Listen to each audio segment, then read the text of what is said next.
Hello, welcome to your Monday morning devotional. In Psalm 6, David, the king of Israel, goes through a range of emotions as he suffers from an undisclosed illness. He writes the following: O Lord, do not rebuke me in your anger, nor chasten me in your wrath. Be gracious to me, O Lord, for I am pining away. Heal me, O Lord, for my bones are dismayed, and my soul is greatly dismayed. But you, O Lord, how long? Return, O Lord, rescue my soul. Save me because of your loving kindness, for there is no mention of you in death. In Sheol, who will give you thanks? I am weary with my sighing. Every night I make my bed swim. I dissolve my couch with my tears. My eye has wasted away with grief. It has become old because of all my adversaries. Depart from me, all you who do iniquity, for the Lord has heard the voice of my weeping. The Lord has heard my supplication.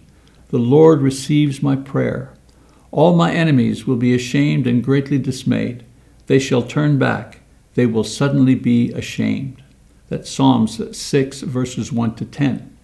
I want you to notice the various issues that David is dealing with here.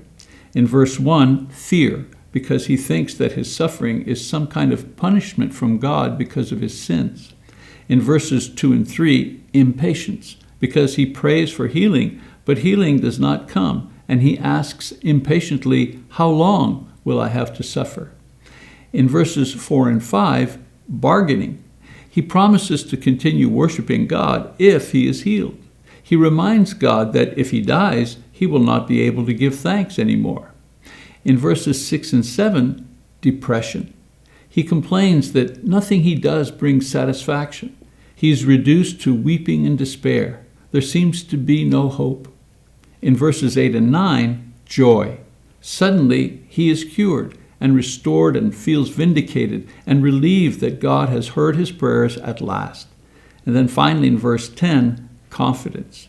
Now that he is well again, he is ready to deal with his enemies, ready to put them to shame for their disbelief and attacks while he was in a weakened state. This is what scholars call a suffering psalm or prayer, and is quite helpful to us who suffer from various aches and pains, whether they are physical, social, psychological, or spiritual. Here are a few lessons to draw from this psalm. First, to suffer is human. More than 2,500 years ago, this man suffered the exact same emotions that we do today when faced with trouble or illness: fear, anger, depression, bargaining, joy. This should help us realize that what we are going through is not new, but actually part of normal human existence. We should not feel overwhelmed or unique or defeated or think no one understands, because everyone suffers, and they do so in pretty much the same way. Secondly, there's not always a quick fix. Here was David, God's special servant and king, chosen by God for this role, and he is going through this terrible time.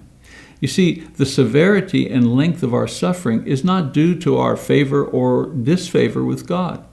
Suffering is used and permitted by God for his own purposes in our lives. However, he will not let it continue for 1 second more than it needs to. We should not, therefore, be afraid. Thirdly, stay faithful despite suffering. Even though he experienced different powerful emotions, David never abandoned God. The worst thing that can happen when you're suffering is not that you might lose everything you own or even die. No, the worst thing that could ever happen is that you might lose your faith. The true test of suffering is not how brave you are or if you get better or not. The true test is if you remain faithful unto death, if need be. Well, that's it for today. I'm Mike Mazzalongo for BibleTalk.tv.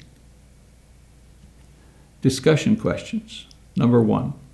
Describe a time of suffering in your life and any life lessons you learned as a result.